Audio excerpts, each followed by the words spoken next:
Hi friends, welcome back to nainapharmacy. ఈరోజు మన వీడియోలో లిస్ట్రిన్ మౌత్ వాష్ గురించి అయితే తెలుసుకోబోతున్నాం. లిస్ట్రిన్ మౌత్ వాష్ యొక్క ఉపయోగాలు, ఎలాంటి సందర్భంలో ఈ యొక్క మౌత్ వాష్ను ఉపయోగిస్తారు అనే విషయాలు అయితే ఈ వీడియోలో మనం పూర్తిగా తెలుసుకోబోతున్నాం.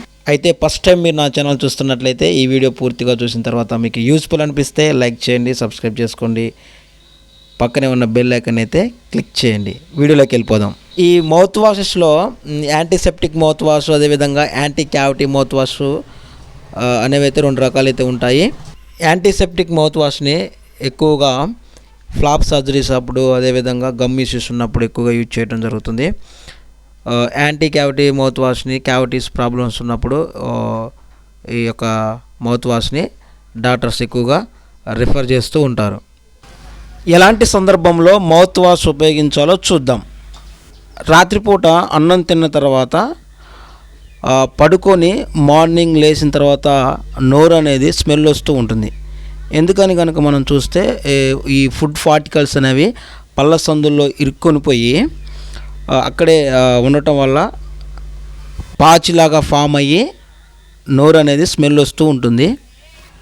అయితే మార్నింగ్ బ్రష్ చేసిన తర్వాత కూడా కొన్ని ఫుడ్ పార్టికల్స్ అనేవి పళ్ళ సందుల్లో ఇరుక్కొని పోయి అలానే ఉండటం వల్ల అలానే ఉండిపోతాయి. అలాంటి సందర్భంలో ఈ మౌత్ వాష్ని యూజ్ చేయటం వల్ల ఎటువంటి నోటి దుర్వాసన అనేది రాదు, నోరు ఫ్రెష్గా ఉంటుంది.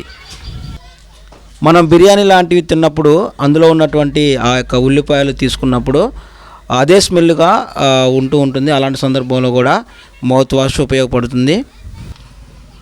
ఏదైనా స్వీట్ తీసుకున్నప్పుడు తిన్నప్పుడు క్యావిటీస్ రాకుండా కూడా ఈ మౌత్ వాష్ చాలా బాగా పనిచేస్తుంది. కొంతమందికి మధ్యాహ్న సమయంలో నిద్రపోయే అలవాటు ఉంటుంది. ఆ నిద్రపోయి లేచిన తర్వాత నోరు అనేది స్మెల్ వస్తూ ఉంటుంది. అలాంటి సందర్భంలో కూడా మౌత్ వాష్ ఉపయోగపడుతుంది. నైట్ అంతా ప్రయాణం చేసి బస్సు ట్రైన్ దిగిన తర్వాత మనం బ్రష్ చేసుకునే ప్లేస్లోకి వెళ్ళేంత వరకు మధ్యలో ఎవరితోనైనా మాట్లాడాల్సిన అవసరం ఉన్నట్లయితే ఈ మౌత్ వాష్ని ఉపయోగిస్తే వారితో మాట్లాడేటప్పుడు కంఫర్టబుల్గా ఉంటుంది. అలాంటి సందర్భంలో కూడా మౌత్ వాష్ ఉపయోగపడుతుంది. ఇంకా గమ్ ఇష్యూస్ ఉన్నప్పుడు, అదేవిధంగా చిగురులో వాపు ఉన్నప్పుడు, అదేవిధంగా క్యావిటీస్ ఉన్నప్పుడు ఈ యొక్క మౌత్ వాష్ అనేది చాలా బాగా పనిచేస్తుంది. మౌత్ వాష్ని ఎలా వాడాలో చూద్దాం. ఈ మౌత్ వాష్ని ఉన్నటువంటి సివియారిటీని బట్టి 5 ml 10 ml అనేది తీసుకొని ఎక్కువగా కొంచెం ఘాటు ఉన్నట్లు అనిపిస్తే వాటర్ తోటి డైల్యూట్ చేయాల్సి ఉంటుంది. 30 seconds వరకు పొక్కులించి ఉమ్మివేయాల్సి ఉంటుంది. ఈ లిక్విడ్ని మింగకూడదు, ఇది ఎక్స్టర్నల్ యూజ్ మాత్రమే. 15 సంవత్సరాల పిల్లలు ఈ యొక్క మౌత్ వాష్ని వాడకూడదు. ఇంకొక ముఖ్యమైన విషయం ఏంటంటే ఈ మౌత్ వాష్ని ఎక్కువగా తీసుకోవడం వల్ల పంటి చుట్టూ స్ట్రెయిన్స్ ఏర్పడే అవకాశం ఉంటుంది. కనుక చాలా జాగ్రత్తగా ఇది తీసుకోవాల్సి ఉంటుంది. ఎంత మోతాదులో తీసుకోవాలి ఏంటి అనేది తెలుసుకొని మరి ఈ యొక్క మౌత్ వాష్ని ఉపయోగించాల్సి ఉంటుంది.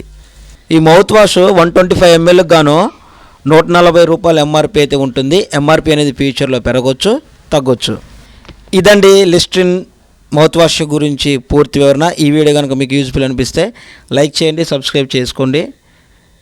ఇలాంటి మరిన్ని వీడియోల కోసము పక్కన ఉన్న బెల్ ఐకాన్ అయితే క్లిక్ చేయండి. మీ ఆరోగ్యం బాగుండాలని కోరుకునే మీ Veerababu. Thank you for watching.